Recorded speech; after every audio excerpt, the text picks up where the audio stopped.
नमस्कार दोस्तों, मैं सी राजेश कुमार खंडेलवाल। इस वीडियो में मैं आपके साथ 31 मार्च 2023 को खत्म होने वाले फाइनेंशियल ईयर के रिलेशन में जो इम्पोर्टेंट कंप्लायंस हैं, उसको मैं डिस्कस करूँगा।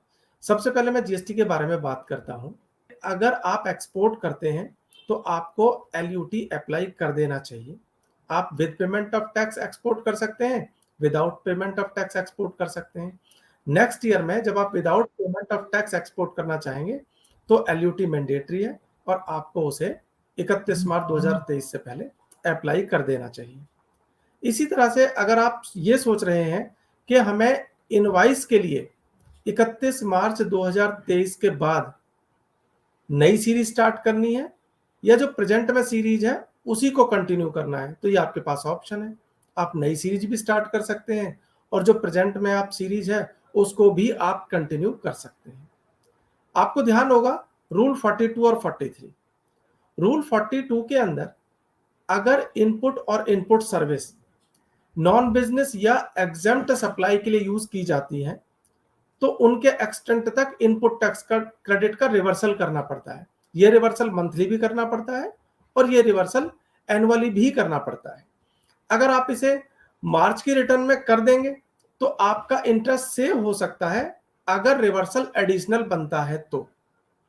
वैसे तो आप इस रिवर्सल को फाइनेंशियल ईयर खत्म होने के बाद में सितंबर के रिटर्न की जो ड्यू डेट है वहां तक भी कर सकते हैं, लेकिन आपको फिर अप्रैल से लेके जब तक आप रिवर्स करेंगे तब तक का आपको इसको इंटरेस्ट पे करना पड़ेगा।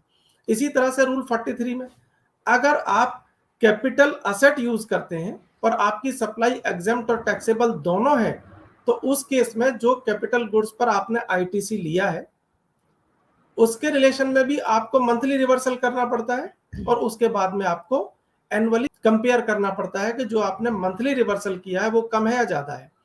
अगर आप इसको मार्च की रिटर्न जो आप अप्रैल में फाइल करेंगे वहां तक कर देते हैं, तो आपके इंटरेस्ट की सेविंग हो जाती है। जब हम अपनी बुक्स क्लोज करते हैं फाइनेंशियल ईयर एंड होने पर, तो हमें कुछ रिकंसिलेशन बनाने होते हैं। ये रिकंसिलेशन हमारे books versus GSTR 1, books versus GSTR 3B, GSTR 1, GSTR 3B, ये तो है ही है। इसके अलावा हमें रिकंसिलेशन करना पड़ता है 26AS फॉर्म है, उसमें जो टीडीएस डिडक्ट हुआ है उसके अंदर जो टैक्सेबल वैल्यूज आ रही हैं उनको हमें मैच करना चाहिए अपनी बुक्स ऑफ अकाउंट्स के साथ। और अगर इनके अंदर कोई डिफरेंस है, जैसे कि बुक्स को हमने जीएसटीआर 1 के साथ मैच किया, जीएसटीआर 1 को हमने जीएसटीआर 3B के साथ मैच किया, जीएसटीआर 1 को जीएसटीआर 3B के साथ हमने मैच किया, 26AS के साथ हमने मैच किया, अगर इनमें कोई डिफरेंसेस हैं तो उसको हमें शॉर्ट आउट करना चाहिए और उसके लिए अगर कोई एडजस्टमेंट करनी है बुक्स के अंदर तो हमें 31 मार्च को कर देनी चाहिए, क्योंकि अगर हम बाद में करते हैं कोई भी एडजस्टमेंट इसके रिलेशन में, तो नेक्स्ट ईयर की जीएसटी रिटर्न पर भी उसका इंपैक्ट पड़ सकता है। इसी तरह से इनपुट टैक्स क्रेडिट, और अब हमें पता है कि इनपुट टैक्स क्रेडिट हमें 2B के अकॉर्डिंग लेना पड़ता है, तो इसलिए आपको इनपुट टैक्स क्रेडिट पर भी विशेष रूप से ध्यान देना है। पूरे साल के लिए आपको रिकंसिलेशन बनाना है। मंथली तो आपने रिकंसिलेशन बनाया ही होगा, परंतु पूरे साल के लिए भी आपको रिकंसिलेशन बनाना है।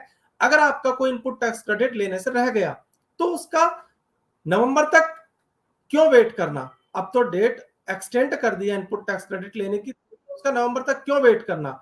उसको अभी लिया जा सकता है और अभी हमारे पास टाइम है उसका इनपुट टैक्स क्रेडिट का बुक्स वर्सेस 2B, इससे हम रिकंसिलेशन बनाएं और अगर एक्सेस क्रेडिट ले लिया तो उसको रिवर्स करें और कम क्रेडिट ले लिया तो उसको क्लेम कर सकते हैं।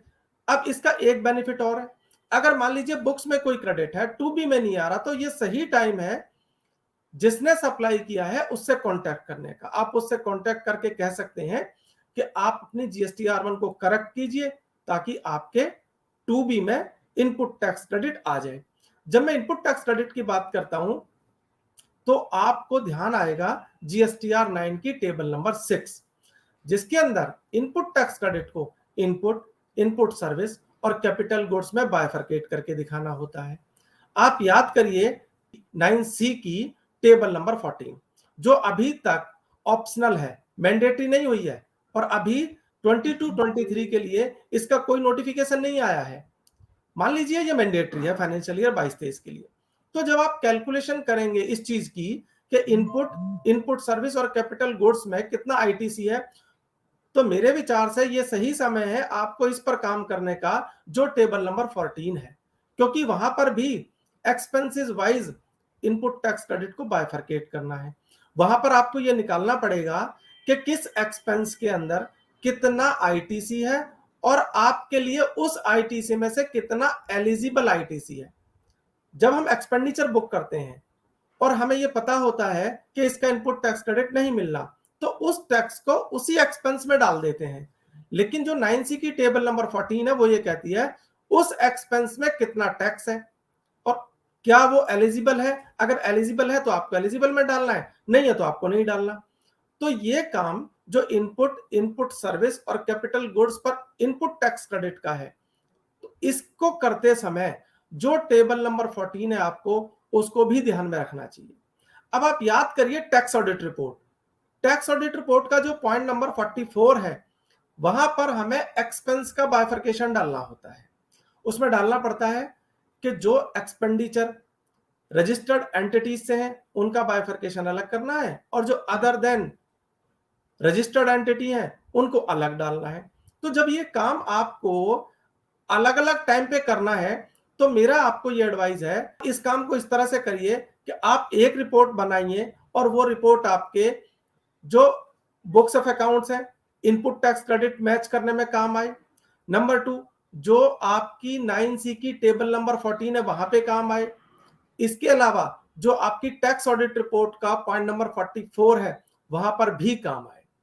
जब आप आउटपुट सप्लाई पे दिया जाने वाला टैक्स और इनपुट टैक्स क्रेडिट इनकी मैचिंग कर रहे हो, तो सबसे इंपॉर्टेंट एस्पेक्ट इसमें यह है कि आप जो बुक्स के अंदर टैक्स पेएबल है या कैश लेजर या क्रेडिट लेजर में कोई अमाउंट बैलेंस है, तो आपको मैच करना है आपके जीएसटीएन पर कितना बैलेंस है। अगर उसमें कोई डिफरेंस है तो वो रीजन आपको देखना चाहिए कि वो रीजन क्यों है। ये तो बात हुई आपकी जीएसटी की आउटपुट सप्लाई और उस पर टैक्स की और इनपुट टैक्स क्रेडिट पर रिकंसिलिएशन की और कहां-कहां दिखाना है। अब आपको ध्यान रखना होगा अगर आप कंपोजिशन स्कीम है, ऑप्ट इन करना चाहते हैं, ऑप्ट आउट करना चाहते हैं, तो आप 31 मार्च 2023 तक आप ऐसा कर सकते हैं। एक और इंपॉर्टेंट एस्पेक्ट मैं आपको ध्यान दिलाना चाहूंगा प्लेस ऑफ बिजनेस का। आप ध्यान करेंगे कई बार ऐसा होता है कि हम अपना प्लेस ऑफ बिजनेस चेंज कर देते हैं और जीएसटीएन में डालना भूल जाते हैं, पहली बात। दूसरी चीज, जब हम टैक्स ऑडिट रिपोर्ट फाइल करते हैं तो वहां पर कई बार बिजनेस का एड्रेस दूसरा होता है और बुक्स ऑफ अकाउंट जो मेंटेन करते हैं उसका एड्रेस दूसरा होता है। जब कंपनी के अंदर फाइनेंशियल स्टेटमेंट बनते हैं, आरओसी से रिलेटेड रिटर्न्स जाती हैं, तो वहां पर एड्रेस कुछ और होता है। तो आपको इन सबको ध्यान से देखना है और ये देखना है कहीं ऐसा ना हो कि आपने अलग अलग जगह पे अलग अलग एड्रेस दिखा रखे हों और वहां पर आपके गुड्स भी स्टोर होते हों, आपकी बुक्स ऑफ अकाउंट्स भी मेंटेन होती हों, लेकिन आपने वो जीएसटीएन में डिक्लेयर ना कर रखे हों। तो आपको वो डिक्लेयर करने चाहिए ताकि आप किसी भी टाइप की पेनल्टी या दूसरे नॉन कंप्लायंस से आप बच सकें। एक इंपॉर्टेंट चीज और है जीएसटी में, हम कैपिटल एसेट परचेज भी करते हैं और सेल भी करते हैं। जो हमारी कैपिटल एसेट्स यूज में नहीं रहती उनको सेल कर देते हैं। अब इसके लिए इंपॉर्टेंट सेक्शन है सेक्शन 18 सबसेक्शन 6।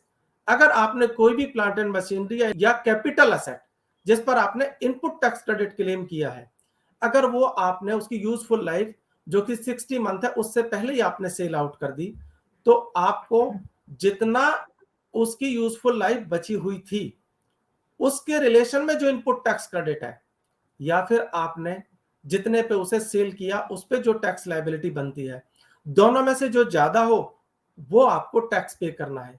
कहीं ऐसा ना हो कि आपने आउटपुट लायबिलिटी मान के सपोज 10,000 टैक्स पे कर दिया हो और उस पर रिमेनिंग यूजफुल लाइफ का जो क्रेडिट था वो मान लेते हैं 25,000 बचा हुआ हो, तो इसका मतलब यह है कि अभी आपको 15,000 और पे करना है। अगर आपने अभी नहीं किया और 9 और 9C फाइल करते टाइम ये आपको लायबिलिटी पता लगती है तो इंटरेस्ट भी पे करना पड़ेगा। तो विशेष रूप से जब आपने कैपिटल असेट्स को सेल किया है तो सेक्शन 18 सबसेक्शन 6 को ध्यान में रखना जरूरी है। ऐसी भी कैपिटल असेट हो सकती है जिस पर आपने इनपुट टैक्स क्रेडिट क्लेम नहीं किया, जो कि एचएसएन कोड 87 से स्टार्ट होती है। जैसे कि मैं बात करूंगा आपका पैसेंजर व्हीकल की, तो वहां पर इनपुट टैक्स क्रेडिट क्लेम नहीं होता, उस केस में ये प्रोविजन एप्लीकेबल नहीं होता। एक और इंपॉर्टेंट चीज मैं बताना चाहूंगा जीएसटी के रिलेशन में आपको, अनबिल्ड रेवेन्यू। बहुत सारे ऐसे बिजनेसेस होते हैं जहां पर कंटिन्यूस सप्लाई होती है, और ऐसा जरूरी नहीं है कि आपकी सारी की सारी सप्लाई जो फाइनेंशियल ईयर एंड हो रहा है उस डेट पे हो जाए। तो हमें इस चीज का ध्यान में रखना है कि अगर आपने कोई ऐसी सप्लाई दी है, मान लेते हैं आपकी जनवरी फरवरी में स्टार्ट हुई और उसका अप्रैल मई में कहीं खत्म हो रही है, तो उसमें आपको अनबिल्ड रेवेन्यू का प्रोविजन करना होता है बुक्स ऑफ अकाउंट्स में। ये बुक्स ऑफ अकाउंट्स के लिए इंपॉर्टेंट है, अनबिल्ड रेवेन्यू का प्रोविजन करना होता है। लेकिन हमें जो जीएसटी पे करना है वो टाइम ऑफ सप्लाई के अकॉर्डिंग पे करना है। तो इन दोनों चीजों में डिफरेंस है। अनबिल्ड रेवेन्यू आपका पार्ट बनेगा 31 मार्च 2023 का, लेकिन हो सकता है टाइम ऑफ सप्लाई के अकॉर्डिंग जीएसटी पे करने की लायबिलिटी उसकी आपकी अप्रैल या उससे आगे वाले किसी टैक्स पीरियड में आ रही हो। इसके साथ जीएसटी में, इनकम टैक्स में और कंपनीज एक्ट के अकॉर्डिंग सबसे एक और इंपॉर्टेंट एस्पेक्ट है रिलेटेड पार्टी ट्रांजैक्शन।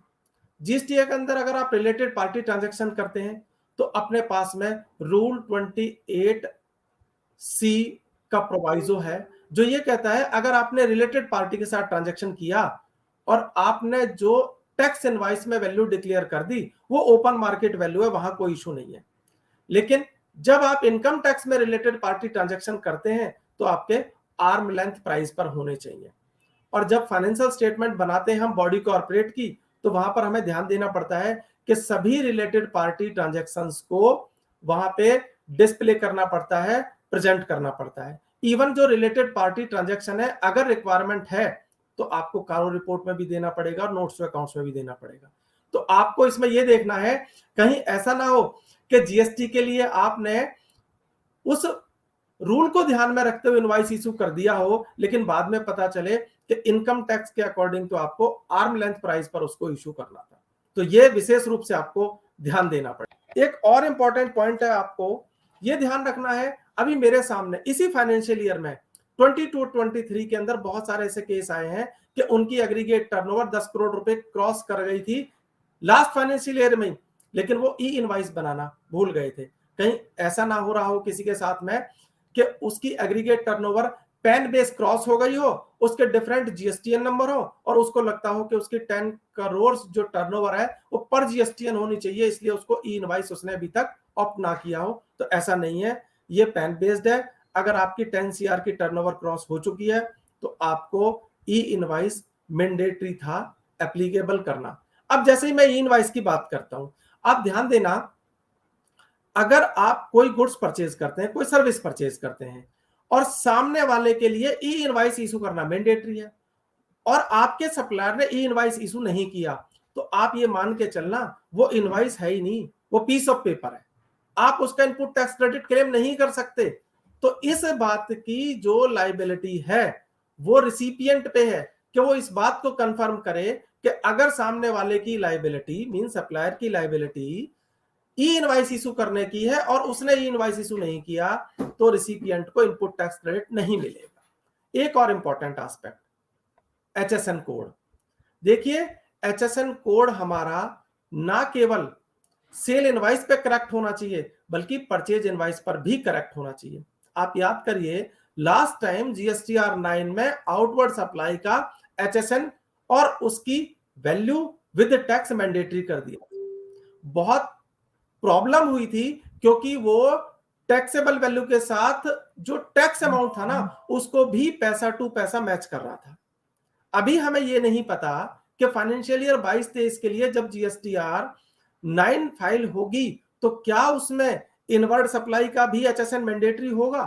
अगर ऐसा हुआ तो सर हमें बहुत मुश्किल होने वाली है, क्योंकि जब हम परचेज करते हैं ना तो बहुत सारे इनवॉइस हमारे पास में ऐसे आते हैं जिन पर एचएसएन मेंशन ही नहीं होता। तो एज ए रिसिपिएंट ये आपको इंश्योर करना होगा कि उसका एचएसएन क्या होना चाहिए। और इसके साथ में एक बात और बता दूं, जो इनपुट टैक्स क्रेडिट लेने की डेट है वो भी 30 नवंबर कर दिया। जो जीएसटीआर 1 में या 3B में करेक्शन करने की डेट है वो भी 30 नवंबर कर दिया। अब जो जीएसटीआर 99C फाइल करने की लास्ट डेट है वो 31 दिसंबर है। आप ध्यान दीजिए, जब हम जीएसटीआर 9 फाइल करते हैं तो जो उसकी टेबल नंबर 8A है वो हमसे हमारे इनपुट टैक्स क्रेडिट जो बुक्स ऑफ अकाउंट्स का है उससे कंपैरिजन कराता है।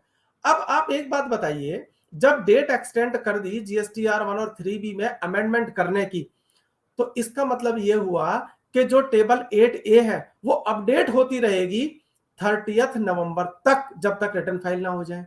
और हमारी लास्ट डेट रिटर्न फाइल करने की क्या है? 31 दिसंबर 2023 है 99C की, फाइनेंशियल ईयर 22-23 के लिए। तो उस वक्त अगर मान लीजिए ऐसा हो गया कि ये जो इनवर्ड सप्लाई है इसका सेशन मैंडेटरी कर दिया, तो सर बहुत मुश्किल हो जाएगा, क्योंकि उस वक्त टेबल 8A के साथ में इनपुट टैक्स क्रेडिट को मैच कर पाएंगे या इनवर्ड सप्लाई का सेशन ढूंढेंगे, या जो आउटवर्ड सप्लाई पे हमें टैक्सेबल वैल्यू और टैक्स को मैच करना होता है पैसा टू पैसा, उस पे काम करेंगे। तो इसलिए ये बिल्कुल परफेक्ट टाइम है आपके पास में ईयर एंड क्लोजिंग पर इन सभी रिकंसिलिएशन को बनाने का, वेरीफाई करने का। अब हम बात करते हैं थोड़ी सी टीडीएस के रिलेशन में। देखिए, आपको पता है कि गवर्नमेंट ने टीडीएस रिटर्न, गवर्नमेंट ने दूसरे पर्सन की इनकम टैक्स रिटर्न वेरीफाई करने की फैसिलिटी दे दी है। अगर सामने वाले पर्सन को हम कोई पेमेंट करते हैं, प्रोफेशनल फीस की है, कॉन्ट्रैक्ट की है, अगर कोई पेमेंट करनी है तो उसकी रिटर्न वेरीफाई कर सकते हैं, उसने रिटर्न फाइल करी या नहीं करी। अगर रिटर्न फाइल करी है तो जो एप्लीकेबल रेट है उससे टीडीएस डिपॉजिट करना है। अगर उसने रिटर्न फाइल नहीं करी तो हाई रेट से टीडीएस डिडक्ट होगा। तो ये कंप्लायंस आपको अभी करना पड़ेगा, क्योंकि अगर मान लीजिए अभी तक आपने ये देखा ही नहीं है कि जिस पर्सन को आप पेमेंट कर रहे हैं उसने इनकम टैक्स रिटर्न फाइल करी या नहीं करी, और मान लीजिए नहीं करी और हाई रेट से आपको टीडीएस डिडक्ट करना था, बाद में आपकी डिमांड जनरेट हो, तो इससे अच्छा है कि वो आप पहले ही क्लियर कर लें। यहां पर एक इंपॉर्टेंट एस्पेक्ट और है, आप याद करिए एक रूल आया था 86B, जो टैक्स था टोटल उसका 1% आपको कैश में पे करना था। अगर अभी तक आपने इस रूल को ध्यान में नहीं रखा है और आपने इनपुट टैक्स क्रेडिट से सारा टैक्स पे कर दिया है, तो आप अभी भी इसका कंप्लायंस कर सकते हैं, लेकिन इसमें कुछ रिलैक्सेशन था। लेकिन अगर ऐसा नहीं है, जो टोटल आपका टैक्स बनता है उसका 1% आपको कैश में पे करना है। आपको ध्यान होगा presumptive taxation scheme income tax में, इनकम टैक्स के अंदर प्रिजम्पटिव टैक्सेशन स्कीम है। 6% या 8% इनकम डिक्लेयर करके सर्टेन अमाउंट ऑफ टर्नओवर तक इनकम टैक्स रिटर्न फाइल की जा सकती है। और हम ये मान लेते हैं कि हमें तो बुक्स ऑफ अकाउंट्स मेंटेन ही नहीं करनी, क्योंकि हमने तो 6 और 8% प्रॉफिट डिक्लेयर कर दिया। लेकिन ऐसा रिलैक्सेशन जीएसटी में नहीं है। इनकम टैक्स के अंदर तो बुक्स ऑफ अकाउंट्स मेंटेन करनी जरूरी नहीं है। आपने क्या किया, आपने टर्नओवर देखी और आपने प्रॉफिट की परसेंटेज निकाल के इनकम डिडक्शन फाइल कर दी। लेकिन जीएसटी में ऐसा कोई रिलैक्सेशन नहीं है। जीएसटी में तो आपको बुक्स ऑफ अकाउंट्स बनानी है, आपको स्टॉक मेंटेन करना है, आपको वहां पे इनपुट टैक्स क्रेडिट कितना आया, आपका आउटपुट टैक्स क्रेडिट कितना था, आपके invoice, inward supply, goods manufactured, goods supply, आपको input tax credit, capital goods, सबका रिकॉर्ड रखना है। कहीं ऐसा ना हो कि एक के कंप्लायंस के चक्कर में आप दूसरे का नॉन कंप्लायंस कर बैठे। अब इसको मैं ऐड कर देता हूं उसके साथ में, जो मैं स्टॉक की बात कर रहा हूं। आप बॉडी कॉर्पोरेट है, आपने सीसी लिमिट ले रखी है, तो आप बैंक में डीपी के लिए मंथली या क्वार्टरली या हाफ ईयरली या ईयरली बेसिस पर आप अपनी स्टॉक स्टेटमेंट देते हैं। और आप ध्यान करना, लास्ट ईयर से एडिशनल रिक्वायरमेंट आ गई है बॉडी कॉर्पोरेट के केस में, जहां पर यह बताना पड़ता है फाइनेंशियल स्टेटमेंट के अंदर कि आपने अगर स्टॉक या डेटर्स के अगेंस्ट में अगर आपने सीसी लिमिट ले रखी है, तो आपको यह बताना पड़ता है कि जो स्टॉक स्टेटमेंट आपने बैंक में सबमिट किया है और बुक्स ऑफ अकाउंट्स के अकॉर्डिंग आपका जो स्टॉक बनता है उसमें कितना डिफरेंस है, तो वहां पर भी आपको बताना है। तो कहीं ऐसा ना हो कि एक कंप्लायंस आपने कर दिया और दूसरी जगह आपका नॉन कंप्लायंस हो जाए, क्योंकि आपको रिपोर्ट करना है, स्टॉक को मेंटेन करना है, स्टॉक के रिकॉर्ड को जीएसटी में। एक और चीज मैं बताना चाहूंगा आपको, आप एक्सपोर्ट करते हैं, आप जीएसटी में रजिस्टर्ड हैं, आपने रिफंड क्लेम कर लिया, गुड्स के केस में, पर्टिकुलरली गुड्स के केस में, जब आप with payment of tax export करते हैं ना, तो आपने जीएसटीआर 1 फाइल किया, आपने जीएसटीआर 3 भी फाइल किया, आपका रिफंड आ जाता है। आपको इंश्योर करना है कि आपके पास में एफआईआरसी की कॉपी हो, क्योंकि रूल 96 बी ये कहता है कि अगर आपके पास में एफआईआरसी नहीं है और आपने रिफंड क्लेम कर लिया, मतलब कि आपका फॉरेन करेंसी के अंदर पेमेंट नहीं आई, तो आपने जो रिफंड क्लेम किया है ना, अलॉन्ग विद इंटरेस्ट आपको रीपे करना पड़ेगा। आईटीसी 04, अगर एग्रीगेट टर्नओवर 5 करोड़ रुपए तक है तो फाइनेंशियल ईयर में केवल एक बार, और अगर एग्रीगेट टर्नओवर 5 करोड़ रुपए से ज्यादा है तो फाइनेंशियल ईयर में 2 बार आपको आईटीसी 04 फाइल करना है। इसके अलावा रूल 37 की मैं बात करता हूं, जहां पर सेक्शन 16 सबसेक्शन 2 का जो प्रोवाइजो नंबर 2 है, जो ये कहता है कि अगर आपने कोई इनवर्ड सप्लाई ली और गुड्स और सर्विसेज की, तो आपको अपने सप्लायर को from the date of issue of invoice 180 days में value of supply of goods services along with tax thereon pay करना है। अगर आपने पेमेंट नहीं किया तो आपको इनपुट टैक्स क्रेडिट रिवर्स करना है, और जब आप उसको पेमेंट कर देंगे तो आपको इनपुट टैक्स क्रेडिट दोबारा मिल जाएगा। ये 31 मार्च 23 जो ये खत्म होने वाला है, इसको अपने क्रेडिटर्स की एजिंग करिए, डेटर्स की भी एजिंग करिए। ये डेटर और क्रेडिटर की एजिंग मैंडेटरी है बॉडी कॉर्पोरेट के लिए भी। वहां पर जब हम उसकी इंफॉर्मेशन देते हैं तो उसका एक अलग से शेड्यूल बनाना पड़ता है।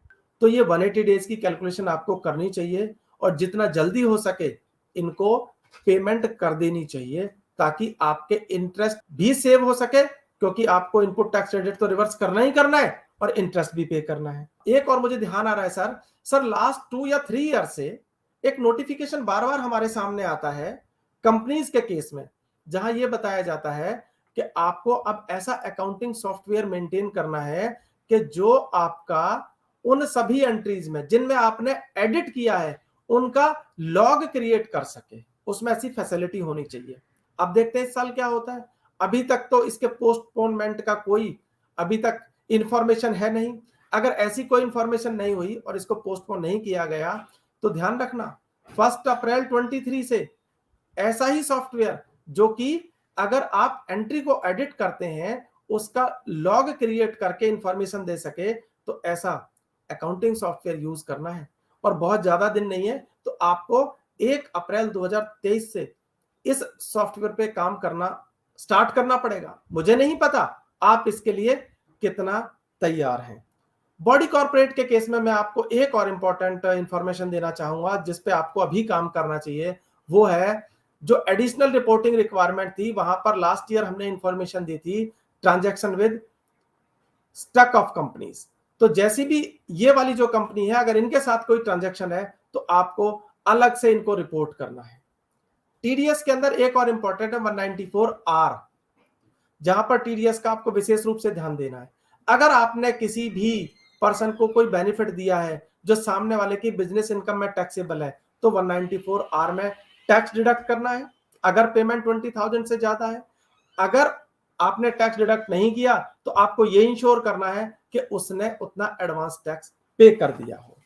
डेबिट नोट और क्रेडिट नोट, अगर आपको कोई भी डेबिट और क्रेडिट नोट इशू करने हैं तो मैं तो यही कहूंगा आपसे, आप उन्हें 31 मार्च 2023 तक कर दीजिए। क्यों? क्योंकि अगर आप डेबिट और क्रेडिट नोट बाद में रेज करेंगे तो वो नेक्स्ट ईयर की जीएसटीआर 1 और 3B पे इंपैक्ट डालते हैं, जिसकी वजह से हमें उसका रिकंसिलेशन बनाना पड़ता है।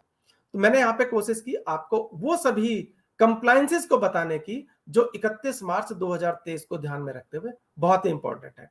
मुझे उम्मीद है आपको मेरा वीडियो ये पसंद आएगा। आपको ये वीडियो कैसा लगा प्लीज जरूर से जरूर कमेंट करें, इस वीडियो को लाइक करें, शेयर करें। Thank you very much.